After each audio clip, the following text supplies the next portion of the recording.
they shut the government down yet? I keep looking. I keep refreshing. Tomorrow night at midnight. They're still, They're only shutting down NASA, That right? was a concern of mine with going to Washington with 125 people. You could have been. If George Bush hadn't died. Thank God for that. George Bush hadn't died. Are we live on Facebook yet, Chris? We are live. Of course, that made it out on Facebook. He just fired Mattis, and he's thinking about leaving Afghanistan too. The very first thing that the people hear is Jeremiah saying, "Well, thank God George Bush died." Welcome to the internet. I'll be your guide. We had some controversy today because of the windmill on our logo, and I think I've put that to rest. But if you keep talking about presidents dying, then I'm gonna have to the do windmill more in our work. logo is observant of the Shenandoah windmill. That's all it means. Yeah, well, we have one in the county.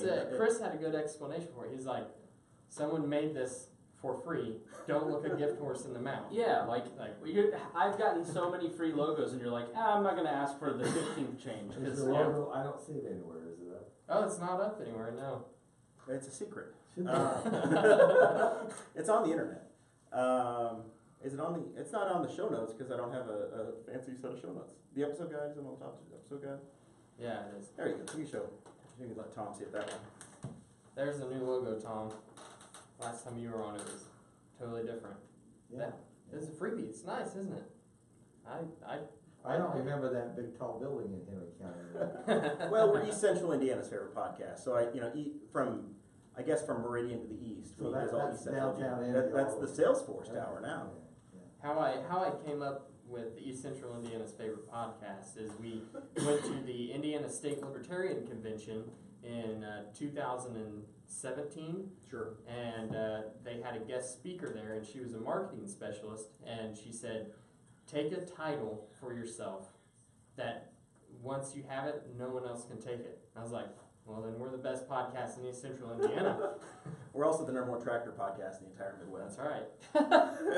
That's it. I bet that's not true. I bet there's. Prove me wrong. I bet there's some tractor podcast out there that's just gangbusters. Nobody knows. All right, we're up. We feel ready? Man, I can't push the button. He's got to push the button for us. You tell me when we're good. Hey, we're live. Welcome to the Boss Hog of the Week podcast. This is episode number 92 of East Central Indiana's favorite podcast. I'm Jeremiah Morrell. Today I'm joined by co-host Dakota Davis. Today's episode will be featuring District number 54 State Representative Mr. Tom Saunders. We're here going to talk to Tom about his Roving Elephants trip to Washington, D.C., constituent surveys that get sent out by your state legislators to your address. I brought mine. Can I turn it in person, or should I mail it in? No, you can wait. turn it and save your postage. I had right. a constituent call me about that today. He wanted the stamp included. So we will also be talking about Hoosiers voting for a balanced budget referendum, hate crimes legislation, and then some county level issues like jails and, of course, windmills. So make sure you stick around to the end. We have a lot of really good topics today. All right, so this show is about our lives in rural Indiana. As always, we promise our episodes are going to be fun and an easy listen. On my left is Representative Tom Saunders. On my right is Chris Spangle. We're here for our annual physical with the leader of the show of the network. Chris is benevolent enough to give us the airtime, so we're going to give him a good 30 seconds to talk tonight and just make him sit here awkwardly otherwise. Or I'll just talk whenever I want. That's the way it normally works. That's usually how it goes. So we thank Chris for hanging out with us tonight. We also want to thank everyone who supports us on Patreon. Those people are the life source of our little program here. You keep the lights on, you keep the internet bill paid, everything that you guys do, we appreciate you all. And tonight we will be doing a special Christmas bonus episode, and that is only going to be available for the people on Patreon. We will be live streaming to the top secret Patreon supporters group after Tom leaves, and we'll be doing a gift. Well, Tom, you can stick around too. Tom's welcome to stay. Is it safe since I don't know who they are? No, you're good. Nothing here is entirely safe. As a former party hack and political flack, I'm telling you, you need to leave. Right. So yeah, thank you all who's on there. And then today, I had to totally re-up our Amazon wish list because we have such amazing fans that they bought out the entire wish list on Amazon for us. So I had to come up with some stuff. I'm like, what do we need? What else do you possibly want or Like, need? what do I need? Is this like a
Had in front of me. Jeremiah's not running the soundboard or anything You and I just get to talk. because That Tom said, gets our undivided attention tonight. that said, in the chat, it sounds like there's still some horrible problems and they're having trouble with the live stream audio.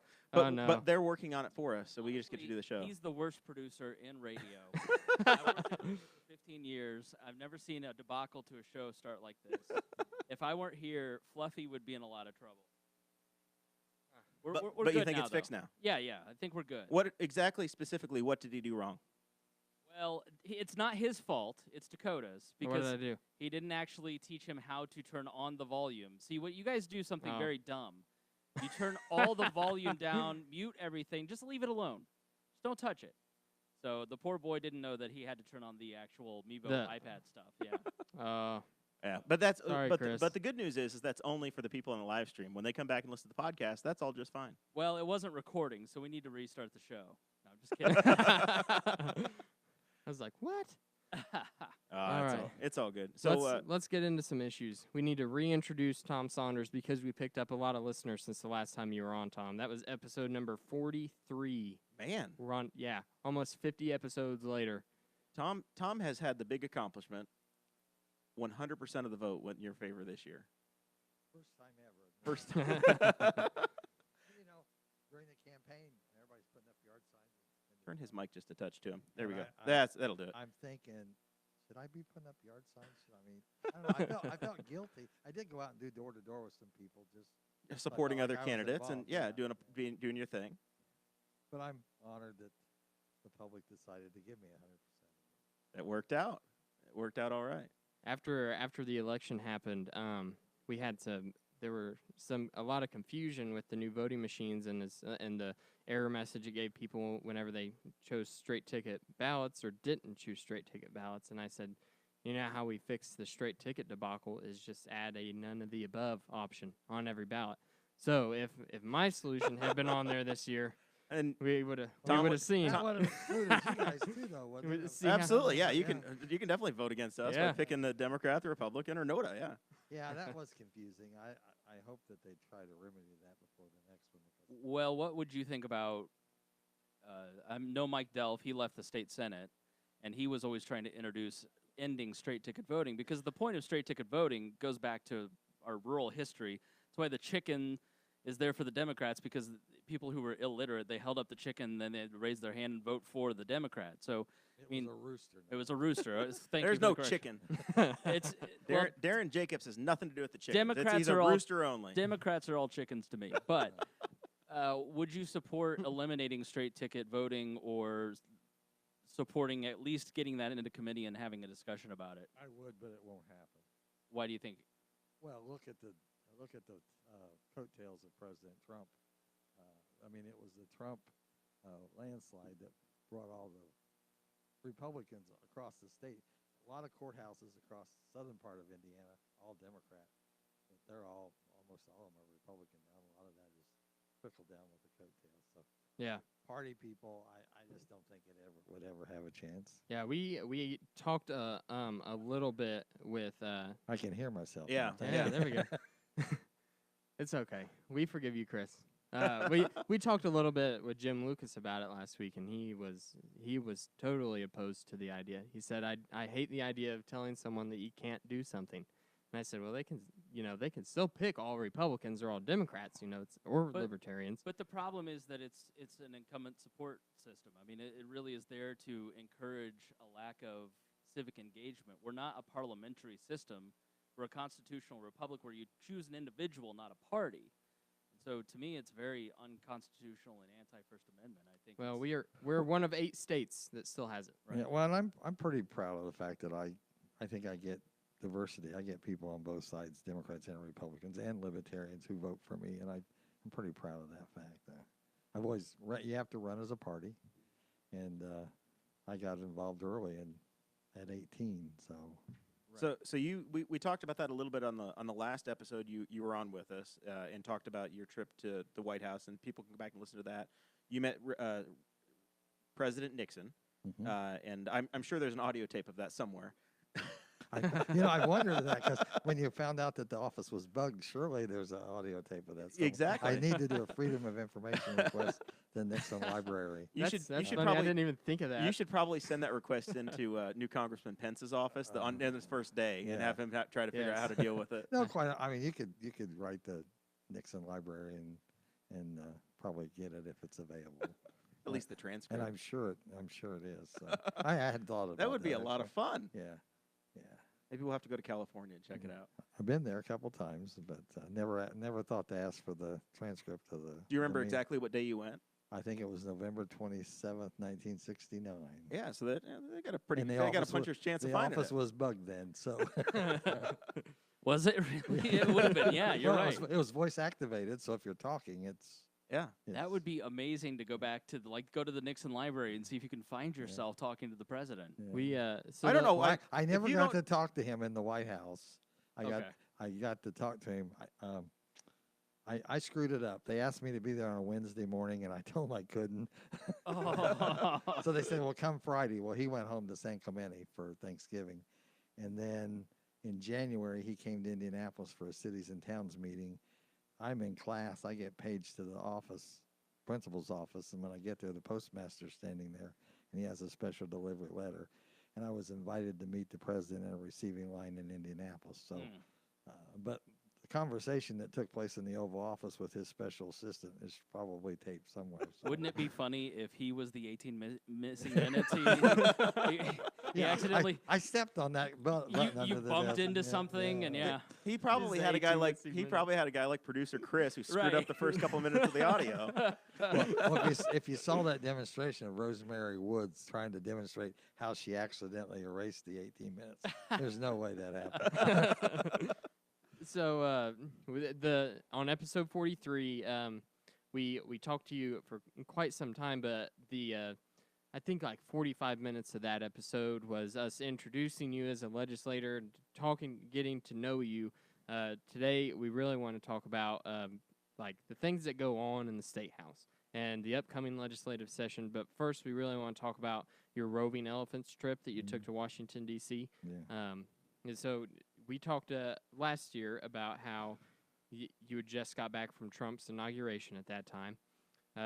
So what did you guys do this year? Well, some of the same people went on the inaugural trip wanted to go back to the White House and see it at Christmas. So I emailed in March to see if that was possible because I didn't want to plan the trip and then they tell me no way. So we got approval in March that we could bring 125 people to Washington. So then I started putting the trip together.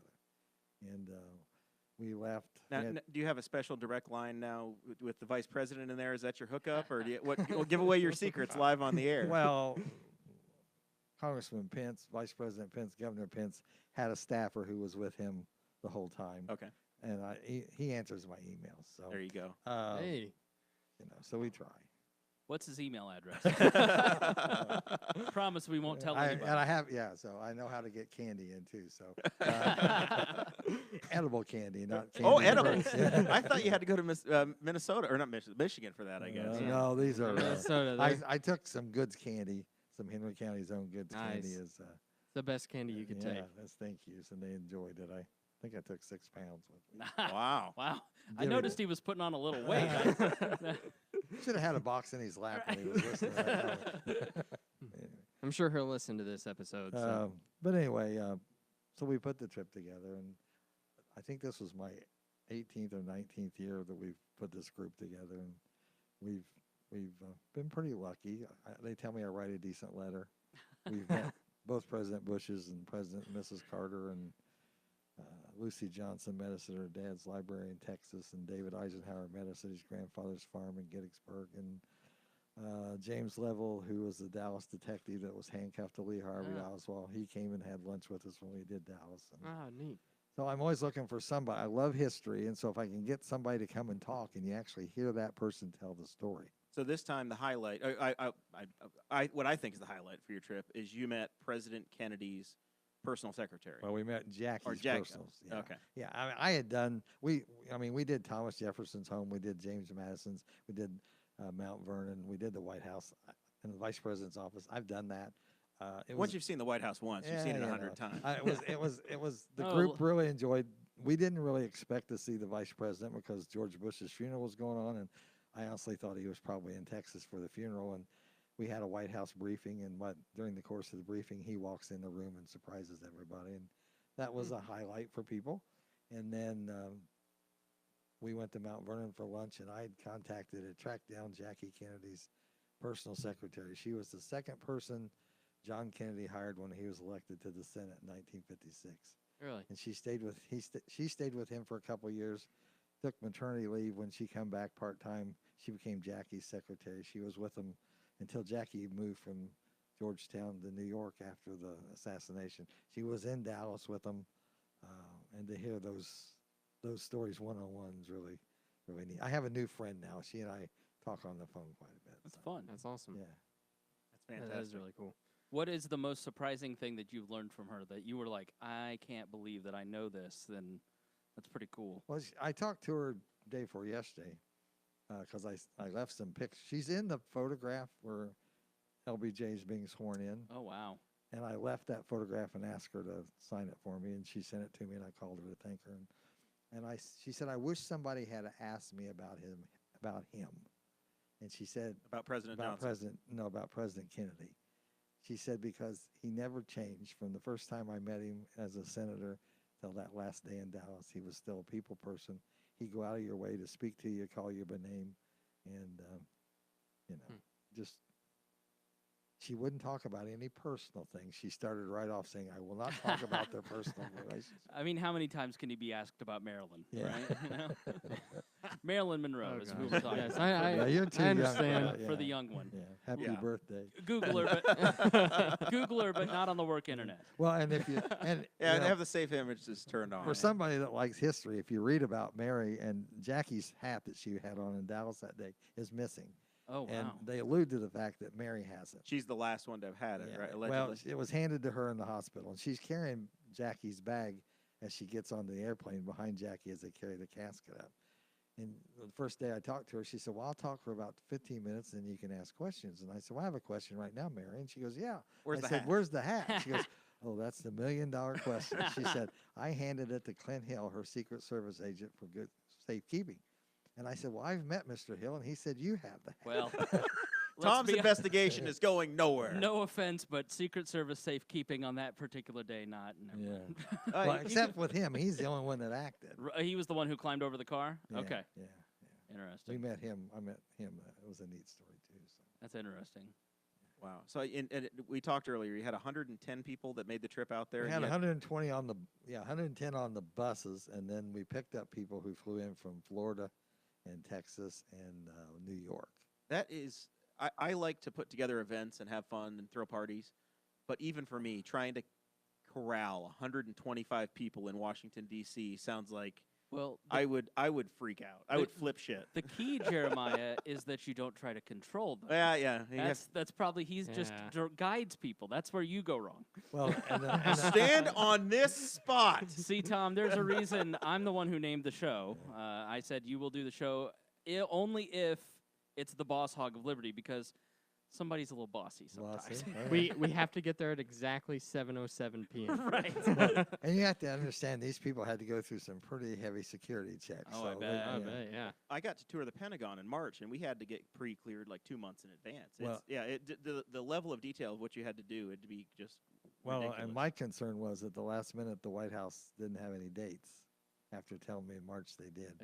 So we went to Charlottesville Tuesday and Wednesday, and then the White House called me on Monday and said, yeah, you can do the White House Thursday morning at 9:20, which meant I had to get them up at 4 o'clock in the morning on Thursday to get from Charlottesville to D.C. Every time you go to Washington, they make you get up earlier and earlier. Yeah, so You can't just show up at the White House and take a tour anymore, right? You No. have to have a specially arranged situation well, like that. yeah, you have to go through your congressperson Okay. to get yeah. yours, and usually 30 days out. All right. And it's easier to do 1 or 2 people versus 127. Oh, I would imagine, yeah. And then we left. We went through security, went through the White House, out the front door. They had an hour for lunch, and then we had to get back in the line for security to get into the vice president's office. And Mm. so I've not been in. I've walked by it every year, but I've not gone inside yet. that's a beautiful building, The and most EEOB people or don't whatever get it to is, yeah. see it.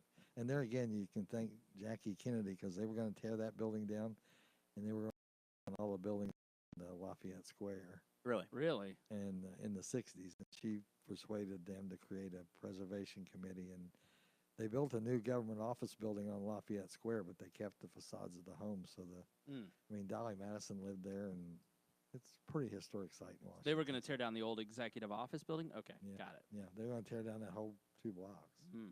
Yeah. Well, it's a neat park. Like I guess that's north of the White House, and that road is closed. And there's a park there, and then Blair House is there, and then across the Right. street is the Eisenhower office building. Every time you go to Washington, there's another road closed. You get farther and farther. Because when I went that first time in '69, you just parked right there at the side door and walked right in. So It's amazing. Yeah. And I was talking to a guy that he was in like the 1950s, and there was a hailstorm coming, and he had a new car, and he parked his car into the north portico and went to the hotel, came back the next morning and got it. I mean, today they'd be blowing that car out. You'd be shot before you could park the car Yeah, under yeah, the you portico. couldn't Yeah. even get there to park it. So. Yeah, you've got the big physical barriers and Yeah. everything. That's amazing. All right, so let's transition gracefully. I got this mail in It's in the my least mailbox. graceful transition. Yeah, I'm bowling. He's at a the china least shop. graceful person. I know. He's a bull in a I got china this. shop. I got this litter with you asking for my opinion, Tom. And it's not pre-stamped. What the hell? No, and I told you I heard about that earlier. So you tape it to a box of bricks. And then You can also answer it online, save your postage. That's Pretty what I good, did. yeah. I care about the environment. But and somebody so- told me that if I write extra comments on there, if you can't do that online. So if you write No. the comments, it gets hand It addressed. gets to me. And then Tom signs you a letter back. Yeah. I think the thing that That's when the key. No, that is, I see everyone that has a written comment on it. when And I try to answer while we're sitting there voting on bills, and there's a stack of. Yeah, I 3,000. got a nice handwritten letter back from State Senator Lysing last year. In I was like- cursive? I sure hope so. It's state law, or it will be someday. I was like, oh, that was nice. So the thing about this, there was some debate about actually doing away with this a few years ago because it's Just some saw viewed Jeremiah's some viewed answers. it essentially as a perk of being an elected official, getting to send free campaign literature on the state's taxpayer dime. This is actually a pretty thorough survey compared to like what I get from my representative, whom I like, so I won't call out. This actually has like a survey on it. So, are you required to put this kind of questioning on it? I mean, where do you come down on? This is useful to me as a legislator to know what the district thinks versus, some people take advantage of this. I'm not required. I'm not required to mail those at all. There was a couple of times I've said don't mail it out. But, I mean, that's unscientific results. But I do, and we do have I'm not supposed to call it a list, but there are several questions I could choose from. Some of them are A menu of options. Right. That's right. Some of them are my questions. Some of them are the caucus's questions. Some of them are policy questions. And I take it into consideration when I'm having to vote. I mean, I've often said that my district and my constituents aren't embarrassed about voicing their opinion to me, whether it's at the grocery store or the gas station or why I'm mowing my yard. So, but I do read them, and if you do write a comment on them, those get to be put in one stack, and when we send out those letters thanking you for answering, I usually try to answer whatever. So so you said you have your menu of options of questions that you can choose, or you can like write your own. Whenever you're picking or writing these, are they examples of some of your top priorities that you want to see passed? Not necessarily my top priorities, but priorities I think may take place in the legislature this year. Issues you're expecting to come up. Yeah, and I'm trying to remember what questions I put on there. Oh, you can, Aaron, you can. But I think I put something about cigarette. Yeah, the second one is the talk. There's a reference. I pretty much know how my constituency feels about that. Hey, you want your taxes raised? Hell no, 95%. I would know where I stand on some issues, and then there were some where I just don't care about this particular issue. I want to know what my constituents think, and that might be where I would put a question. Yeah, it would be really, because here's the thing. Whenever you're in the shoes that you have to fill, you can't know everything. No. Whenever a bill gets proposed in the House, you can't automatically know or be even close to an expert of what this bill is talking about. So I think that having this would be a very valuable resource in that situation, besides just listening to experts that are brought in or other people that are appearing in front of the legislature to talk about it. I think that how the people that you are representing feel about that issue would be pretty invaluable, I think. Yeah. So I'm glad to hear that you find it useful and that it is used and it is, are you the exception to this rule? Are you the norm? I mean, do a lot of people find this to be helpful that you work with? I think I'm the norm, and it's not unusual if we're talking about something pertaining to banking that I'll pick up the telephone and call one of our local bankers and say, how does this affect something we're doing? Or education or superintendents of schools or, Absolutely. There was a year or two ago I made a visit to a school and got criticized for it. And I said, I think we heard this story the last time. It's not unusual for me to visit a school. Don't read anything in that. I mean. Well, I think people have a disconnect between them and the office holders that represent them. I think they'd be surprised to know how much you guys are actually out in the community talking to people, trying to get information. I mean, it isn't as I think people think, oh, they're all just sitting in a back room in a smoky room, just conspiring with each other to screw over the taxpayer. But I've never found that. In the 15 years that They I've do been that around in the open. They don't have to hide. In the 15 years I've been around, Sometimes you guys during really, council meetings. I mean, what are some examples where you might have had your mind changed by talking to a constituent? Well, the same-sex marriage issue as an example. I mean, I came home and talked to a lot of people and a lot of ministers in the community, and it's the way I felt, but I didn't know if the community felt that way. Right. So when I actually cast that vote, I was comfortable that I was representing, and that's an issue that changed. I mean, that scope, it built for a long time, and then it didn't, like in a 5-year period, it went from 0 to 100. Right. And it was done. And you're from Marion County? Yeah, South Side. I can't imagine campaigning in Marion County. I mean, I would think your legislators, I mean, somebody might see Brian Bosman walk down the street, but I don't think they think about stopping Brian and telling him what they think about a cigarette tax or a new jail or something like that. And they're just not embarrassed to stop. Because if you see Brian Bosman, it's because he's sitting in Nikki Blaine's or St.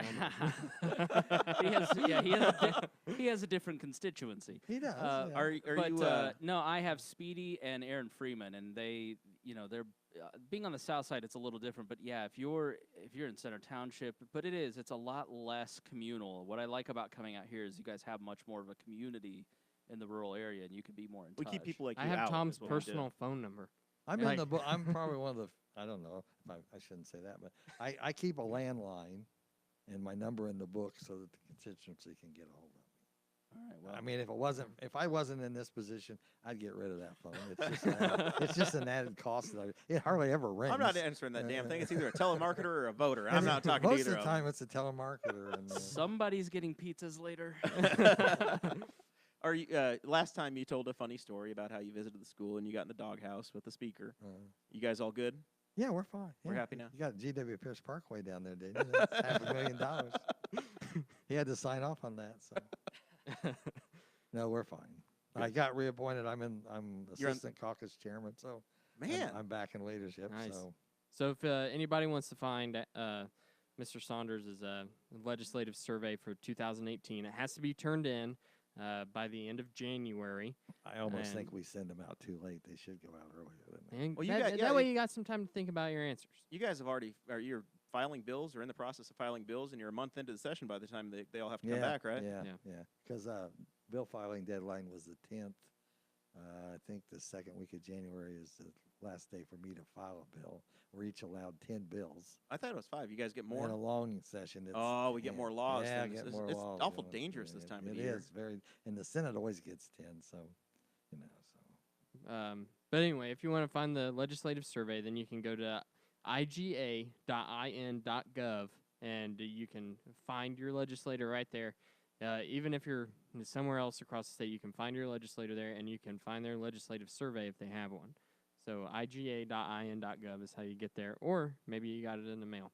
So a couple of the topics that are on your list are school administration. The first question is dealing with administration, possibly basically trying to get the ratio back to more teachers and possibly combining some school districts. You have the question about harvesting some more money out of cigarette tax increase. Yeah. There's hate crimes is something that the governor has said is a very high priority for him, so that's in there. And the speaker has said he would The support that speaker, too, I so. think there's already been a draft of a Senate bill. There's 2 different drafts, I guess. Oh, okay. The Senate has a draft, and then Representative Cook has a draft. Unfortunately, we don't get to see those until they're Till they come across. filed, and yeah.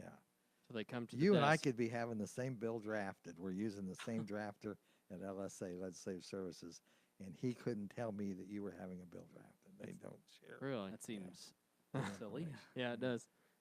Medical marijuana is another one that you're going to have. That's going to be it feels like it's an issue that's matured at this point. And you said you talked to Jim Lucas. He was We did. probably We did really talk on- to Tim. He's an all of the above Tim? guy. Jim. Well, yeah, Uh, Jim Lucas. He was about hemp. He thought hemp was that was in the farm bill. So Well, I voted for that the last time. and then medical marijuana, and then the recreational marijuana as well.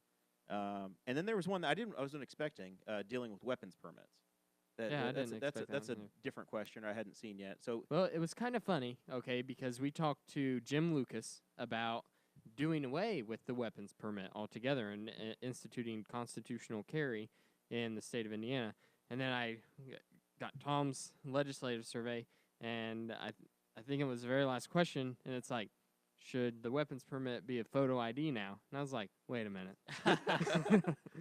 Well, Jim's not. I'm not going to say what Jim is. But there isn't. There's got to be a compromise here someplace, and I don't think it's going to swing that far in his direction, and it may not swing this far. But just because, and that's the other thing. Just there's a because- disclaimer at the just, top, yeah, right? just because these are asked doesn't mean that this is what I'm supporting. I'm just trying to find out. These are going to be what I think are hot topic issues, and I want to know what you guys think about it. Yeah, absolutely. Well, I Yeah. think there was that was a message you sent back to me one year because there was a question about removing township government. I'm like, I got my big fat marker out. And I was like, that was for my benefit because I knew I was going to vote against it, but I wanted to know I had enough support Yeah. behind me to do it. So. Do you ever get some of these surveys and just go, ooh, maybe we should have the police follow them? Oh, you should read some of it. And then sometimes they're not very nice, and I'll write a response and put it in the stack, and then the next day I go, I probably shouldn't. Lincoln actually did that. Yeah. He didn't. Lincoln used to write mean letters to people and then just throw it in the trash. Yeah, I remember I hadn't been there very long, and some former legislator had gotten in trouble, and he wrote all 100 of us asking for, I forget what he wanted. I answered him. Uh-huh. I personally answered him. And he sent me a letter that it was a canned message, and I don't know what else he said, and I wrote back, I should have done what the other 99 members did, throw the damn thing in the trash. But I answered it, and so Yeah. That just happened recently. I saw someone sent they sent their congressperson a letter about a really life and death huge issue, and they got a canned letter back.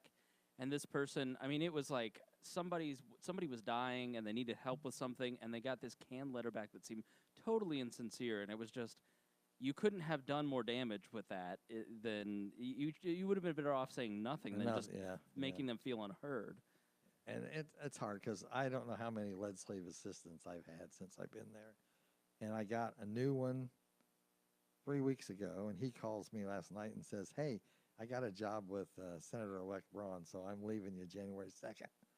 You know, Thanks. And I always try to educate him about how constituency service is my top priority, and you know, and this is the issues that are taking place in Henry County and Rush County and Wayne County, and then you get them all trained, and you can't blame them. I mean, my media person that I did have left me a year and a half ago. He went to work for Luke Messer. Of course, Luke's been defeated.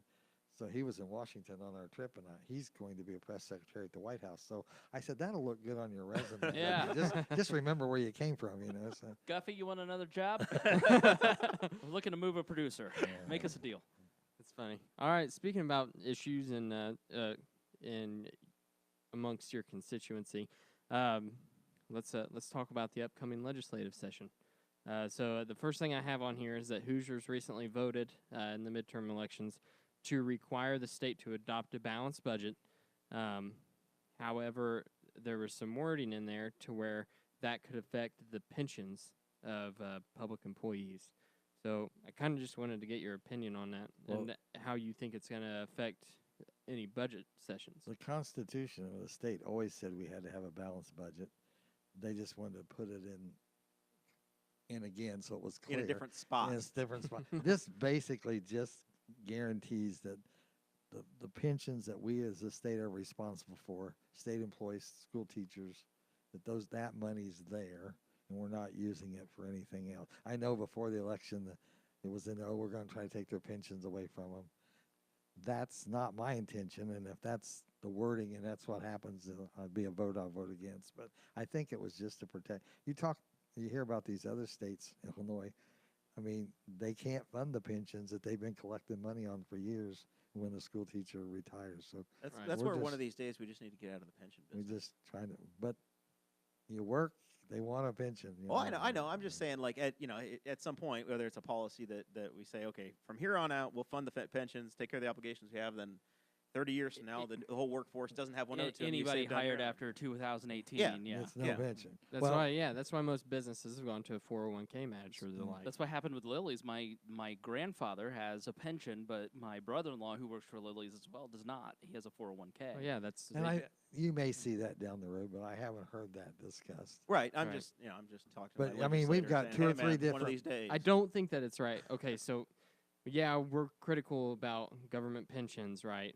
However, I don't think that it would be right for the government to try to correct its own shortfalls by taking money that they promised to a person for retirement away from them. Like, that's not right at No, the it's same not. time. And I agree.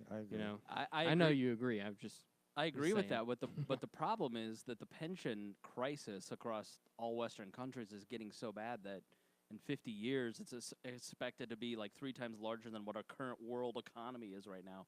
So there may be a situation where if we don't start saying anybody hired after this date gets a 401k not a pension, we may run out of money at some point. I think there's a lot of situations where, especially in states that don't have their spending together, like Illinois. I mean, we're fortunate in Indiana because we have competent legislators that are gonna at least budget efficiently. Right. Well, when I first was elected legislature, we were having to put several $100,000 a budget session in to pay back pensions we'd borrowed, and that's done now. So good. we don't. after Daniels, I assume that was a transition between Kernan and Daniels. We were talking. I remember Frank O'Bannon was governor. We were going to give everybody $50. Instead, we had our excess money, and the Governor Daniels wanted to give everybody $50. And I remember going to Walmart and standing outside the door asking people if they wanted a permanent property tax correction or you wanted your $50 back. And, I looked at a lady's grocery cart and I said, you bought Tide and laundry detergent. You just spent your $50. It's gone Right. tomorrow. So, Yeah. Yeah, there's a buzzing sound, but hopefully it's not. I'm losing. Yeah. Sometimes Yeah. Oh yeah. That's probably Check Jeremiah. 1 2. Check 1 2. Is that a little I bit? got you now. yeah. All right. All Yeah. right, there we That's go. we look pretty professional, but we still have things duct taped underneath the table. We're not Johnny Carson. There's not even duct tape; it's just painter's tape.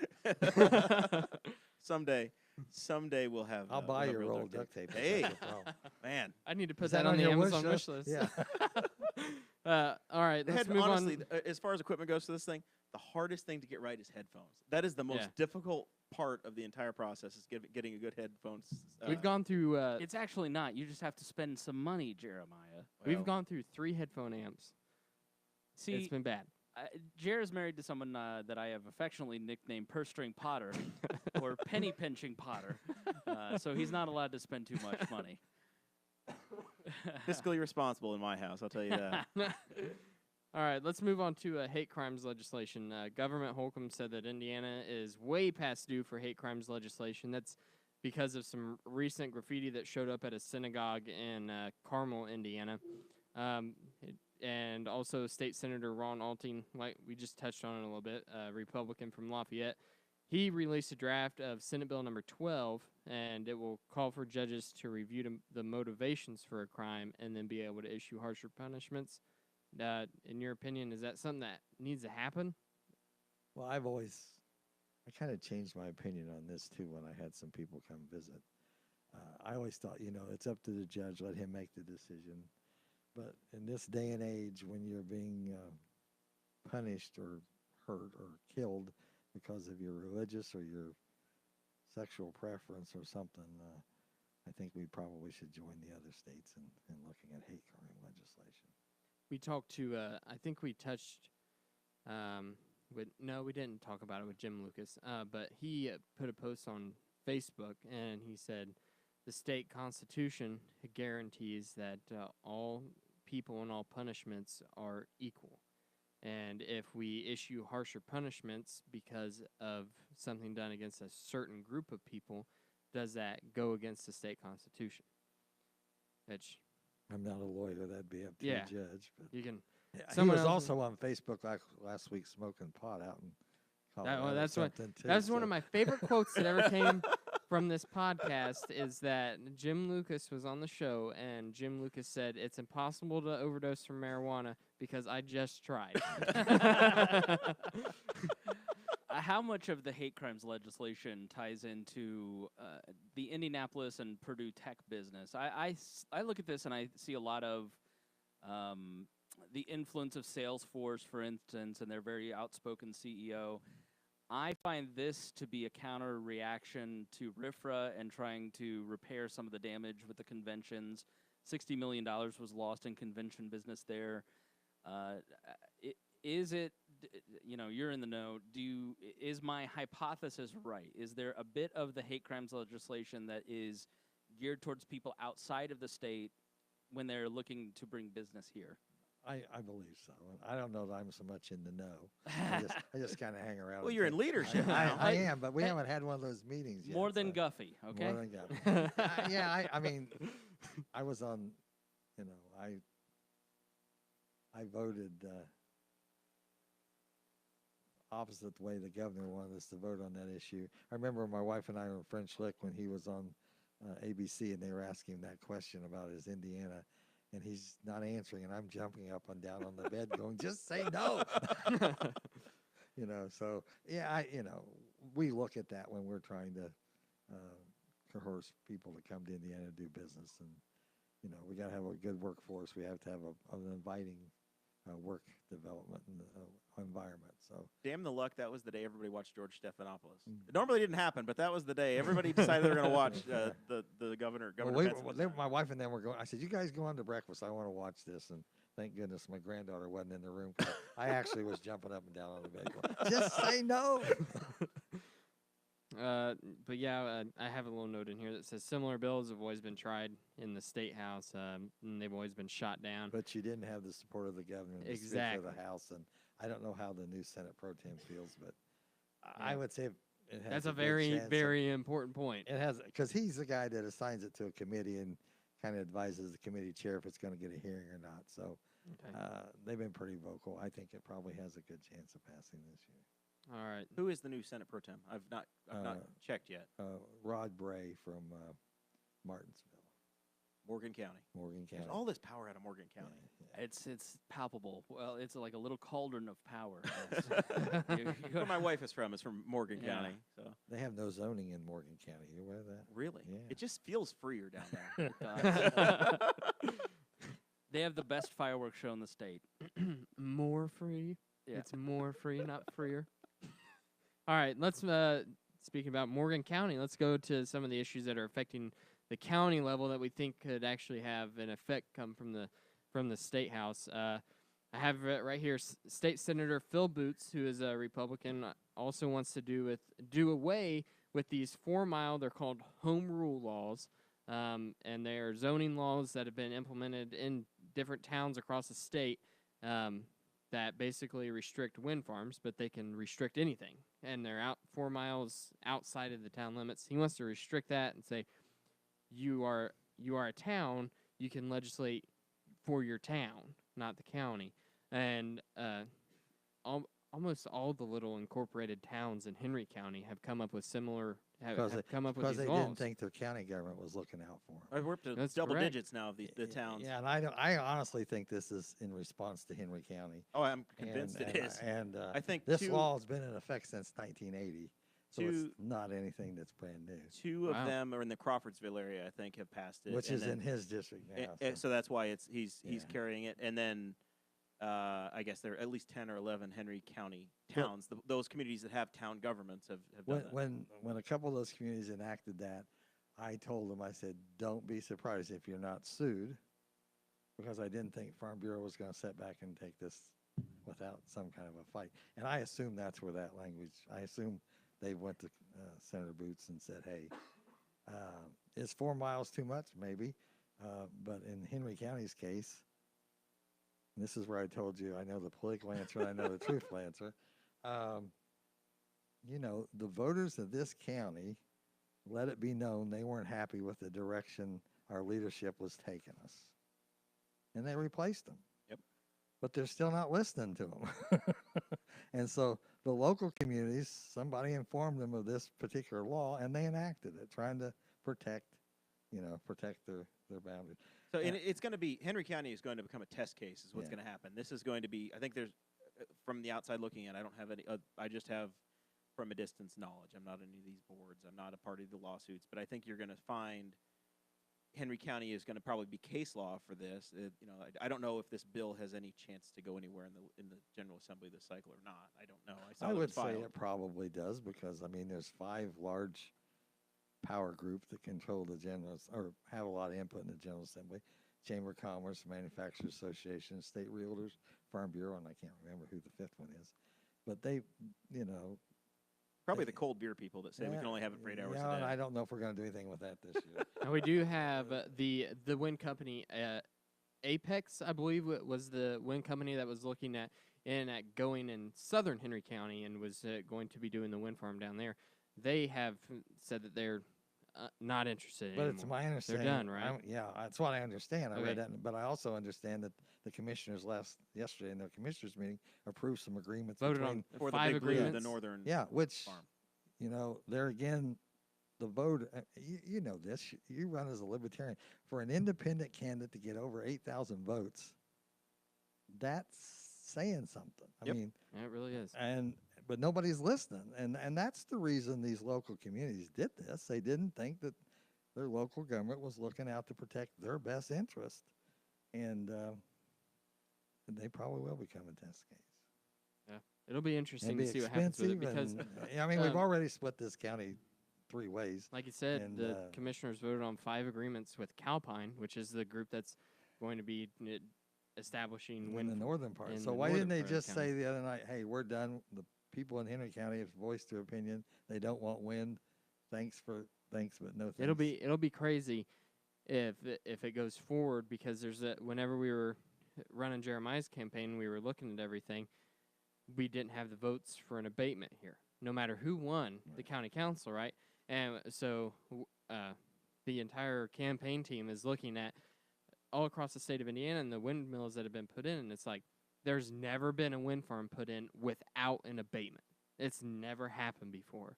So it was like maybe it's not going to be a threat. And I mean, they're still pushing forward, But and they know they don't have the votes on the council to get an abatement. So it's like, what in the world's going on I here? almost think they want to do it just to prove they can. That's what I said. It's like they're going for it just out of spite at this point. The bully syndrome that seems to be so popular right now. And that's the truthful answer, not the political answer. Well, we appreciate that very much. You got 100% of the vote. You're pretty safe right now, Tom. You still got to get commission-approved use as well, and I think that's going to be but that's going to be some of the those night. boards are stacked in their favor too. Yeah, you can count votes ahead of time, but Yeah. I just, I was very surprised when they didn't locate an asphalt plant here out of a planning commission and then a commissioners meeting. I still think those are going to be must-attend meetings to watch and see what happens. But That's the rubber meets the road. But some of meeting. those people have been replaced since then, right? Some. Yeah. So that and you can count the votes. If you count the votes, It's close. it's close. It's close either But, way. like I've told the guys, when Fox 59 comes up to me in the State House and sticks a microphone in my face and wants to know if my county officials are crooks, and I'm saying, hey, I'm not saying anybody did anything wrong, but they just have to watch the perception. It's like we were talking earlier about somebody that appoints herself to a board by a vote. That's it may be legal, but it just doesn't look right. It just seems. I just all I Distasteful. want is for Main Street to be paved in Newcastle. One of these days, I want the county or the Can't state. be the county. No, No, I want Hey, the buddy. state to finally get the matching funds for the city and the city to fill out the stupid paperwork right, so that NDOT can give them money so we get Main Street paved. We were on the. Got to we were- get there. Maine or someday. Broad. Well, Broad's done. Yeah. Main Street, they've been trying to find. The city's been trying to find matching money for all these city streets for ages. If they can get the streets paved Well, and the and trash y- picked up, and people you are know, gonna be a lot happier. In I the district. voted for gas tax increase because that was the biggest issue that was everything on my survey. That was always the top complaint at the bottom. Did Somebody'd write in about. Remember to put something on about the roads on there. It doesn't feel like a survey if you don't survey about No, the well, roads. but we've got the money. I mean, and we've given the locals the ability to get it. And unfortunately, for whatever reason, Newcastle hasn't. Yeah, we hear a lot of complaints about that from Aaron Dickin. Whenever he's I just hear like, that from Aaron too. Yeah, I'm sure you do. Sounds like he's a whiner. He cares a lot. He He really does. he's a young great Tom, city he's a councilman. young Tom Saunders, I think. I think he would appreciate that. Now- really. now, I, do we I have- meant that in the nicest way. Do we have to wait on Aaron to be our state representative to get I-70 to 3 lanes between here and Indy, or is it something Tom can take care of for us? Well, I've been. You're on trying- the all-powerful committee. I am on roads and transportation, and when I had a meeting with the governor, I took some people in April.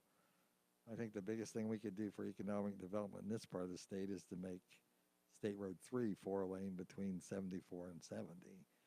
But unfortunately, those people out in Marion County and Hamilton County, they seem to get more road funding than we do. Not more road funding, more road miles than we do. So Yeah, we got more roads. yeah. Yeah, there's a road every time you turn around. We got a road. Yeah, so- Henry and- County and- has is We have in 800 the- miles of what used to be paved roads. it's like the top 10% or something in the state, right? But then I wonder, and I had a guy draw it to my attention, one of the newest roads we got is 300 South. And why they didn't put a northbound turn lane there when I they hate that. built that. I work right off of there.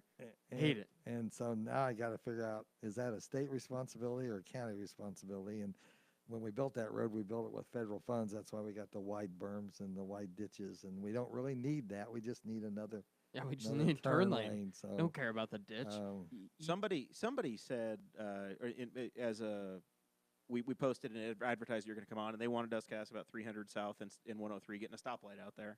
And I know it's been studied, and there's flashers, and not Yeah. going to happen, Yeah. unfortunately. you need NDOT more traffic, right? You Is that need the- more traffic and more accidents. Unfortunately, they do look at the number of accidents. You and I are so- going to go buy some beaters, and we'll just sacrifice one a week until Aaron Dickin drops us off our insurance. The boss Yeah. hog of Liberty Derby, the figure 8 right outside the. There was another crash out there this week. That's Jeremiah in the ditch again. I was trying to think. I had a meeting with NDOT last week. Jeff Ray was having some trouble on the rails to trails, and I took him to Greenfield, and we met about that. And then while I was in there, I hit him up for a couple other things. I can't remember what it was, but there's a place in Knights down there as you come off at 109.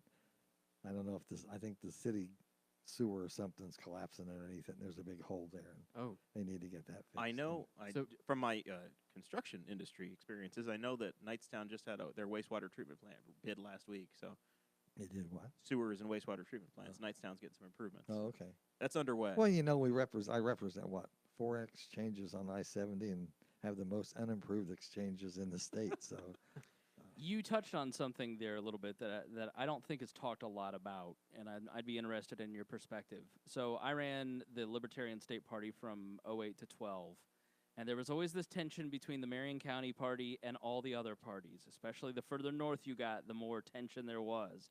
Oh, well, they get more attention, or they get more this, or they get more that.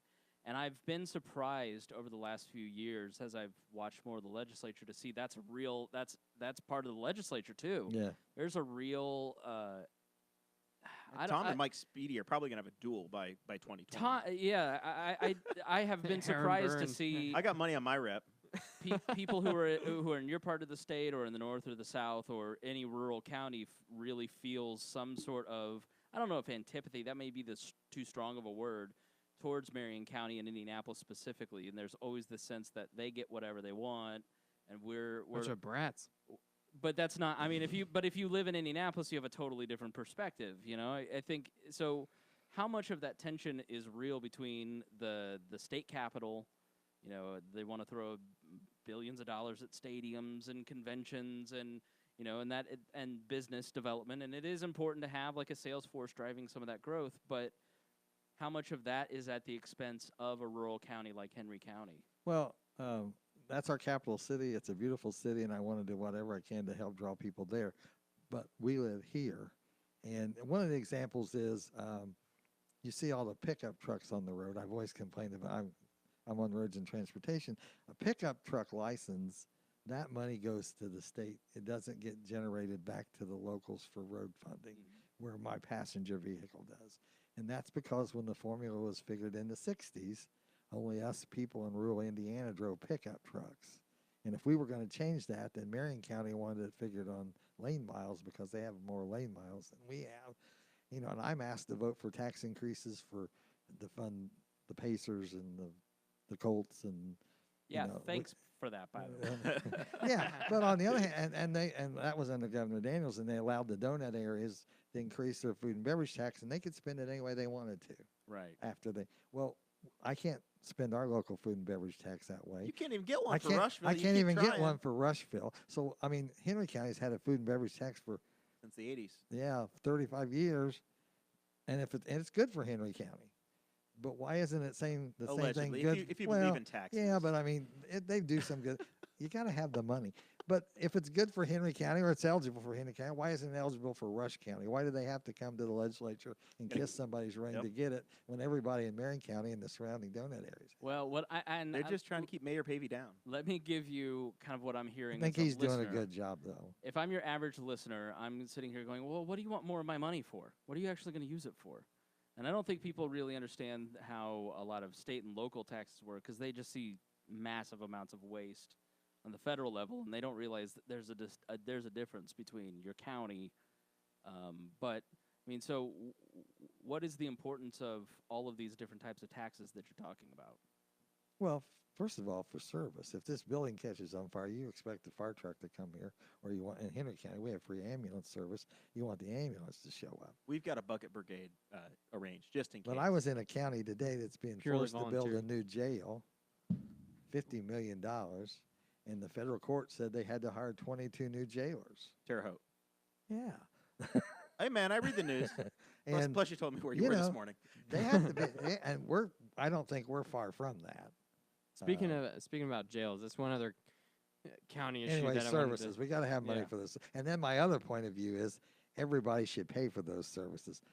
Tom Saunders doesn't want to tax your house of worship, but if you have a not-for-profit that owns an apartment building or a shopping center, they should pay for at least the protection that property gets. So it's sort of like the Amazon argument that why should Amazon get to sell tax-free stuff when brick and mortar doesn't get to? It's fundamentally unfair. Yeah, we don't want to pay more taxes, but there has to be some fairness in the actual formulations. And I've harped that for 20-some years, and they keep saying, oh, we can't talk about it, Tom. But I've gotten reelected, and I've always talked about it. So, and matter of fact, I have a bill this session to look at it again. So, All right, let's talk about county jails for a minute, because that was one of the biggest issues, that and wind, during the recent county elections, was our county jail is crumbling. It's in really bad shape. We have an active lawsuit going on right now, and the same judge that is looking at our lawsuit just ordered another county that they had to construct a new jail now. There was that House Bill 1263, which was passed in 2018. It allows counties to raise another tax Which we did. to construct a new. You passed that. Henry County I hasn't didn't, enacted but it. yeah. Right, yeah. but Vigo But- County did. Right. That was Yeah. where some of their funding came Yeah. from. Or there's other solutions that have been looked at, like regional jails to help lessen the burden of level 5 felonies or level 6 felonies, that are being held in the county jails. Do you think regional jail is a actual solution that could be proposed by the state? I think it's a situation outside the box we need to look at, and I'm going to give Henry County credit for being willing to do that. And the sheriff not having a turf battle. We've had 2 meetings, not official meetings. One meeting at the State House, and we had a meeting out at GO Tuesday with some representatives from Madison County who also have to build a new jail. I will say that Henry County sat down with Rush County about a regional jail, but Rush County wasn't interested. And they have their own jail project underway. It's out of the ground, so it's too late. They're cooked. It sounds like Delaware County's already well down the path with one. Yeah. But so your potential partners for Henry County would be Madison or Hancock, I guess. Hancock had And a ballot referendum that failed. And Hancock has been invited to participate, and at this point they've chosen not to. Fayette County needs a new jail, or more space. And I'm not going to quote figures because I'll get them wrong, but let's say our jail was built to hold 120 inmates, and we got 280 inmates now. I'm pretty you know, close. and we got to do something. And I think they told me yesterday, probably by the middle of January, the court will decide what we're doing. We're discussing other opportunities. Regional jail, we build one on a county line somewhere, or what about contracting with GO that they build a facility and we just pay them to take our offenders? I mean, Well, or one of the issues, or somebody. the other than- processes I thought is, you probably have unused space in the GO facility, the old state facility on the north side of Newcastle now, where you could potentially contract with them and have overflow there, or one of the other state facilities. I don't think no, there isn't. Okay. What we Run a tight talked ship. about is GO or some private company basically Building a new building structure. a structure, and either lease it back to us or they take charge of staffing it in. I mean, what are we talking? $30 million for a jail? Yeah. And that's not staffing. That's just building the brick and mortar. And can Henry County afford that? So I'm going to commend the counties, both counties, for looking at alternative ways to try to save those tax dollars that they really don't want to take out of your pocket. But sometimes they have no. Well, that's what I contend is that we won't mean to do it, but we'll have another income tax passed. We did it with public safety, and now potentially you'll have that with the jail.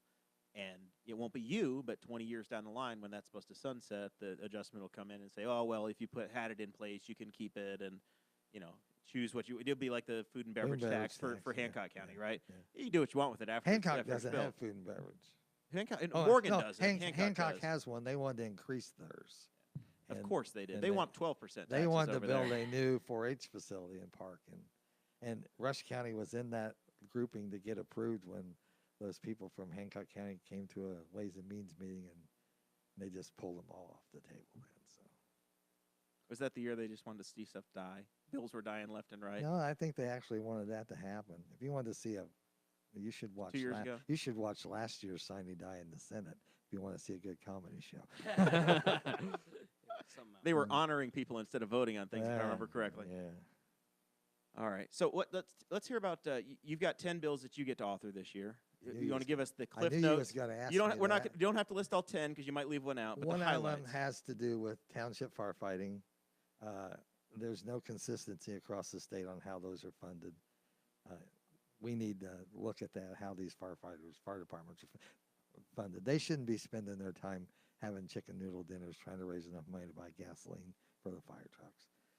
So that's one. Stony one- Creek had to do a lot of chicken dinners to build their new they facility. did, and the county had to be the grant provider, and they've got a nice facility there. And you don't want to talk about consolidation, but I mean, Henry County, I think their problem is they don't have enough people to man the departments during the day. So, are we going to have to become a paid department? I mean, those are things that have to be looked at. And one of my bills studies that. I have a bill that talks about studying taxation and pilots, which is payments in lieu of taxes for property. Gosh, I was going to write these down today.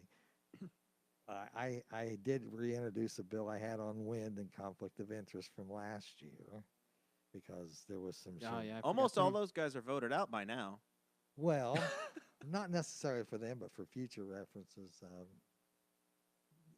I forgot to it's mention all, that it's you all that about you did perception. you did push for that a lot, big time last year, and you pushed for there needed to be a lot more transparency, just in general. And with not county ju- I don't- government. it's not It directed. wasn't just a wind, right? No, It it's was- not. Everything. And my bill was. I had introduced the bill the year before, and it didn't get anywhere. So I rewrote it, and it went. This bill got assigned to local government. It was going to get a hearing, and then the chairman of utilities, he resurrected my bill from the year before and gave it to another legislator, and it was sent to his committee. It was scheduled for a hearing. They had a 2-hour hearing on it. There was a couple hundred people showed up.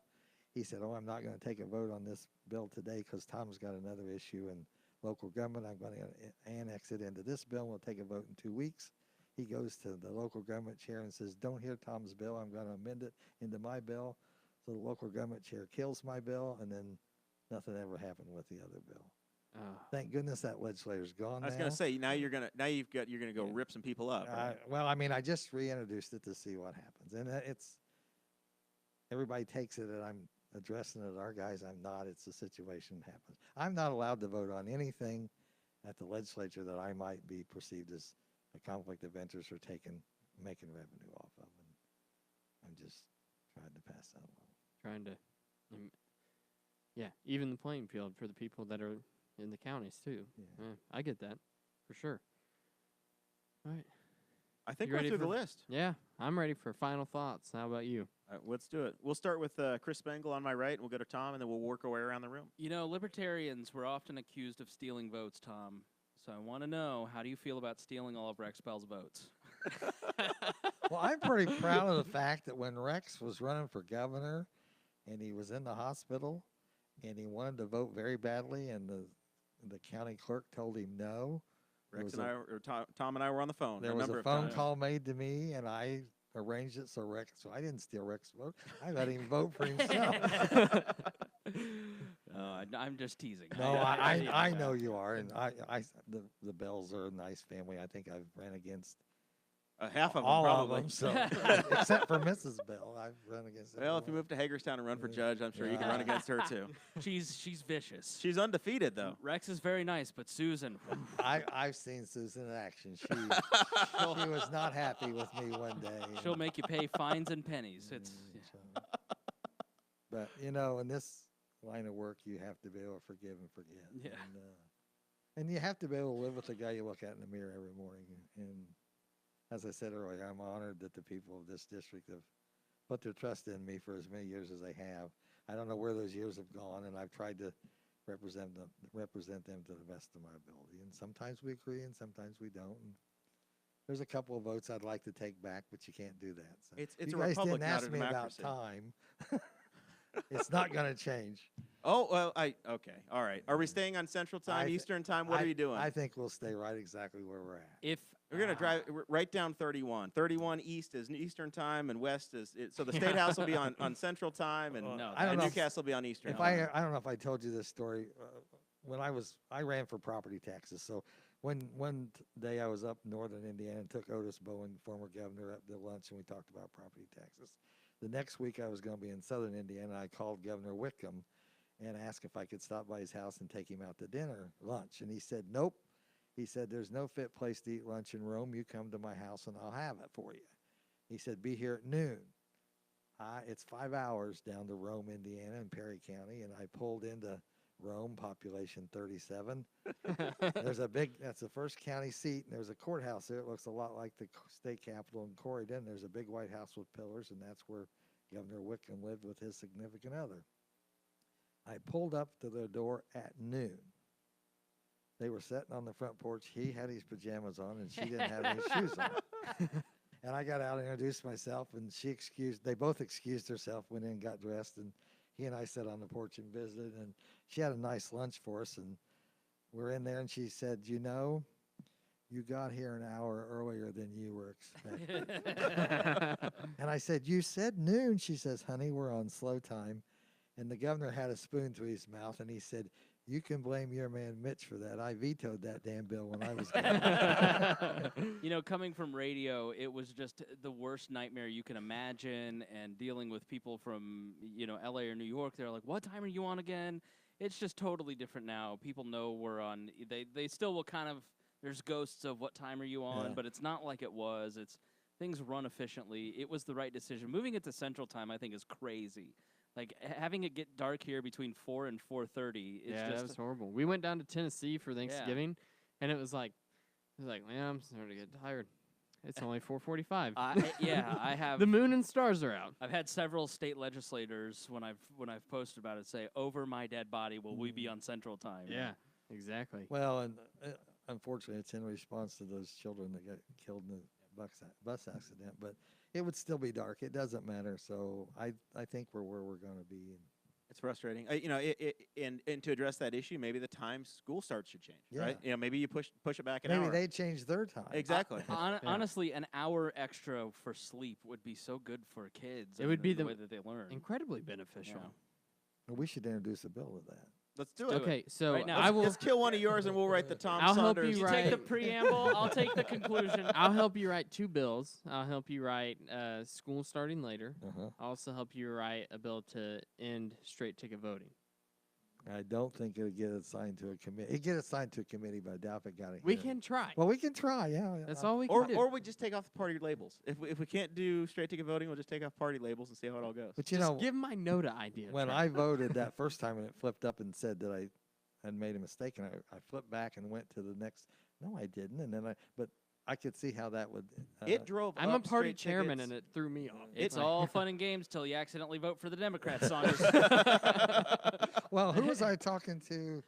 There's a town somewhere that Fortville, I think they had a town election, and the Republican didn't win because the straight party votes didn't count for him, and they were supposed to go to court this week and decide whether that was. So It's ridiculous. It'd just be better if you took it off, and that excuse Well, is we gone. did that for council. I don't know. At large that only. one, yeah, at large. Yeah. But we're making progress. Just a little bit of freedom. Well, We're Representative incremental. Richardson, who took You care know, of that, she retired. Hey, we can only so, trust yeah. you guys so much. Honestly. You We'll still see have how to it have a goes. photo ID to vote, though. Soon, maybe you can take your gun permit. Yeah. Well, that would be a government issued permit. So yes, I learned you can. I learned after I moved that if I want to get my address changed on my driver's license, if my address is correct on my gun permit, I can take it in there as an alternate form of identification. So That's one of the identifications they'll accept. yeah, it is. I didn't know There you that. go. All right, No. Chris, you were doing your final thoughts. I'm sorry. Promote yourself. Yeah. WeAreLibertarians.com. You can check us out there. We're one of the largest libertarian podcasts. Their in the world. website We is much better than ours. yes. You're now you conceded Thursdays to us. You're now a Tuesday night show primarily. We're primarily on. We didn't concede to you. No, there were other issues at play there. But we talk about politics, culture. It's not very partisan. It's not a Libertarian Party podcast like some. It is much more about the general conversation. You give us a couple hours a week, we'll make you sound smarter when you're talking with your friends. All It's been a great show recently. You guys Thank have you. the new daily shows coming out. Yep. With a whole host of characters. The great Hody Johns is Hody- watching right now. Hody's fantastic. Yep. Hody's every episode that he's on, and Paul Copeland, Sarah Brady Wagner, Yep. all of them are great. They all do a great job. A lot of new people. I don't trust them. Stone is coming up. Well, get ready.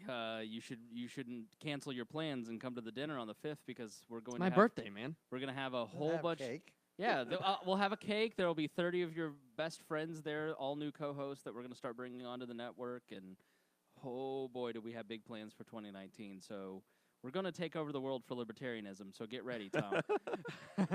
Oh, Tom's almost ready to retire. And join us anyway. He's like, bring it on. I looked like him when I started. I know. I was Yeah. I was in your sweatshirt. I remember the know, times.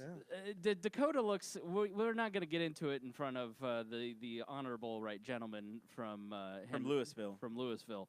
But Dakota looks like he's out of a catalog tonight. I've been waiting for someone to comment on the turtleneck so that I could just say it's it's high fashion. We're gonna comment on the bonus show. That's Okay. we'll comment. There'll be Good. comments. I've been waiting for it all night, and I none just of you, ignored the fact that none he of dressed you like have Chase. delivered. Don't do that pose. I'm very weak-wristed. Jeremiah? No, we're going around the room. No. I run the network. He's the big host. I can have you removed. He is the big I host. texted Dakota and I go, where does Jeremiah park? I'm parking in his spot. You did. Because I You got did here park an in hour my early, space. yeah. Excellent. Tom, thank you very much for coming on. Well, thank you for the invitation, as always. Follow you on Facebook on the Representative Tom Saunders page. Yeah, I don't do a lot of it, but when I see something interesting, I post it. There we go. There were some I do pictures well from- to keep up my emails. You were at your granddaughter's Went to my Christmas granddaughter's event. Christmas that was party on? I stood up Farm Bureau in Rush County last night to do that. So Well, you might be sending them a message. I don't posted them so they would know I didn't just stand them up. know. Casey Conley. I don't remember her married name now, but she's Yeah. you probably made her list. Yeah, probably. She's I'm probably- already on their list, I'm afraid.